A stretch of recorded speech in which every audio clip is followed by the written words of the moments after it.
Regreso y seguimos con más información. Con un llamado a condenar a Donald Trump por alentar la toma del Capitolio el 6 de enero, los legisladores demócratas concluyeron sus argumentos en el juicio político contra el exmandatario estadounidense. Concluyen las acusaciones en el juicio político a Donald Trump. Los legisladores demócratas finalizaron el jueves la exposición de sus argumentos para condenar al expresidente de Estados Unidos, señalado de incitación a la insurrección por el asalto al Capitolio el pasado 6 de enero. We humbly ask you to convict President Trump. Les pedimos humildemente que condenen al expresidente Trump por un crimen del que es abrumadoramente culpable. Because if you don't, porque si no lo hacen, si fingimos que esto no sucedió, o peor aún, si lo dejamos sin respuesta, ¿quién asegura que no volverá a suceder? Who's to say it won't happen again? El asalto al Capitolio dejó 5 muertos, incluido un policía que falleció a manos de la turba de partidarios de Trump que buscaban detener la certificación de la victoria electoral de Joe Biden. Todas las personas que han sido arrestadas y acusadas están rindiendo cuentas por sus acciones. Su líder, el hombre que los incitó, debe rendir cuentas también.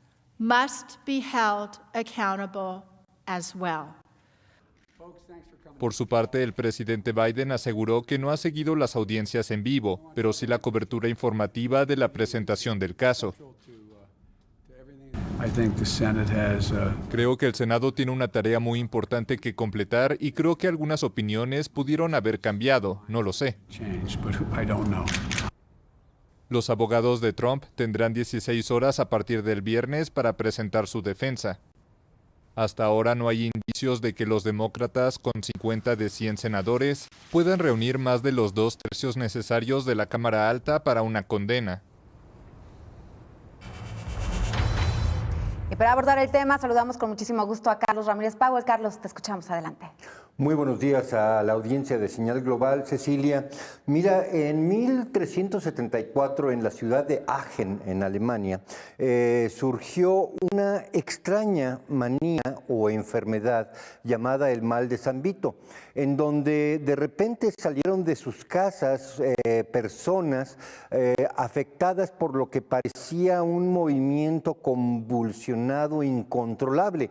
Y conforme iban saliendo de sus casas, 1, 2, 10, más gentes veían esto desde las ventanas de sus casas en este pueblo en la Edad Media y se iban sumando a lo que se convirtió en un, vamos a llamarle, un rave masivo medieval, en donde absolutamente todo el pueblo quedó contagiado de esto que se dio en llamar el mal de San Vito. No quedó en la ciudad de Aachen esta enfermedad, se extendió a lo largo hacia el norte y hacia el sur, a lo largo de todo el río Rin y después el Danubio, de tal manera que el mal de San Vito, en su primera presentación en 1374, alcanzó a afectar aproximadamente al 5% de la población europea, en donde colectivamente salían a danzar convulsamente y bueno, pues nadie podía explicar lo que estaba pasando, más allá de hablar de una posesión satánica o de la maldición de un santo que los había condenado a bailar convulsamente por haber cometido algún pecado. Esto se repitió 200 años después en Turingia y ahí fue tan marcado y tan continuo el proceso de este baile convulso del mal de San Vito que incluso las autoridades municipales habilitaron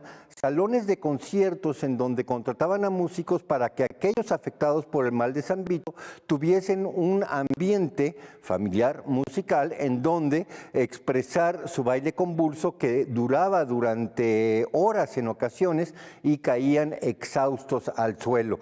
Mira, el mal de San Vito ha sido adjudicado a una especie de contagio social, de una histeria colectiva que básicamente apareció en olas y que después ya no volvió a aparecer.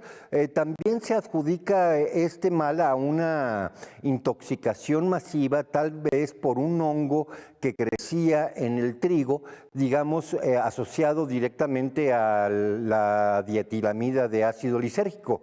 En otras palabras, tuvimos un contagio colectivo con base, probablemente, a lo que podría llamarse una alucinación colectiva. Bueno, estamos en el Congreso en Estados Unidos, Cecilia, haciendo un juicio de desafuero, un juicio político de desafuero. ¿Qué están haciendo, qué están buscando los demócratas? Sacar a Donald Trump de la presidencia. Una vez más, sacar a Donald Trump de la presidencia. De acuerdo a lo que yo estoy leyendo en las portadas de los periódicos y veo en las noticias, Joe Biden ya es presidente. Entonces, el primer punto de un juicio de desafuero en el Congreso, en la Cámara Alta, en el Senado, que es lo que llevan los peticionarios de la Cámara Baja, es sacar a un presidente que ya no está en funciones. Eso también nos lleva a la Edad Media, donde hubo papas que fueron enjuiciados ya después de muertos por crímenes en los cuales, bueno, se señalaba que tenían que sufrir pena de prisión y de castigo corporal, se daban las torturas, a pesar de que dichos papas ya habían muerto. Entonces, mira, lo que estamos teniendo aquí, yo siento, es un proceso político muy extraño en donde los demócratas no pueden vivir sin su adversario, sin Donald Trump. Mira, para el año 2024, cuando serían las próximas elecciones, Donald Trump tendría 78 años. De aquí a 4 años, en realidad es muy difícil pensar que Donald Trump se postularía de vuelta como candidato. Sin embargo, pareciera que los demócratas, manteniendo a Donald Trump en la primera plana todos los días en Estados Unidos, es justamente eso lo que quieren. Quieren lograr que Donald Trump sea top of mind, esto es, esté en el punto más alto de la atención del público a lo largo de todos los primeros meses de la administración de Joe Biden, y por supuesto que esto provoca una enorme confusión, puesto que está predicado la acusación sobre un tema que está protegido por la primera enmienda, que es la libertad de expresar sus opiniones. Donald Trump en ningún momento incitó a asaltar con violencia el Capitolio. Sin embargo, por eso es que lo están enjuiciando. Va a ser un juicio extraño, obviamente fracasado de antemano. Nunca van a tener los 67 votos en el Senado que se necesitan para sacar de la presidencia a un presidente que ya no está en la presidencia. Pero por otro lado, lo que sí van a lograr es que Joe Biden quede totalmente opacado a lo largo de este primer periodo de su ejercicio presidencial, por la simple y sencilla razón de que los demócratas no pueden olvidar a su adversario. Pareciera que no es el Partido Demócrata, sino el Partido Anti-Trump. Esto es un mal augurio para lo que resta del 2021. La agenda internacional y nacional norteamericana está muy apretada y, sin embargo, el top of mind, lo que va a estar en la primera plana a lo largo de este enero y febrero, va a ser precisamente un expresidente. Precisamente, Carlos, que bueno, el tema del juicio político contra Donald Trump ha opacado completamente todas las acciones que ha hecho Joe Biden durante estas primeras semanas, inclusive muy por encima de la pandemia de coronavirus, porque ya no escuchamos en los medios de comunicación las cifras que anteriormente daban día con día del número de fallecidos, del número de contagios y demás. Además, no han hablado también del tema de las vacunas. Ahora bien, esta semana el Senado de los Estados Unidos votó que este juicio sí es constitucional. ¿Lo es, Carlos? Mira, el juicio político tiene que ser presidido por el jefe juez de la Suprema Corte de Justicia. Esto sería el juez Roberts. El juez Roberts se recusó diciendo que no procedía su presencia, puesto que no había, 1, precedente constitucional, 2, ninguna ley escrita sobre cómo sacar a un presidente de la presidencia que ya es expresidente. Entonces, mira, por un lado, desde el punto de vista puramente procesal, el juicio es en realidad presentar lo que se llama una acusación en un juzgado de canguros. Esto es, no importa qué digas o hagas, todos los canguros van a brincar. Y eso, a final de cuentas, nos lleva a cuestionar la solidez del planteamiento, no únicamente del Partido Demócrata, sino también del Partido Republicano, puesto que se sumaron muchos representantes republicanos a los demócratas para llevar este juicio al Senado. Mira, va a ser un show de pantomima, una danza de San Vito, que va a terminar en breve, pero que sin embargo va a tener secuelas de largo plazo. Mira, hay que recordar que Washington, D.C. todavía se encuentra virtualmente en un estado de sitio. Hay aproximadamente no menos de 7,000 tropas de la Guardia Nacional protegiendo el Capitolio de no sabemos exactamente cuál invasión.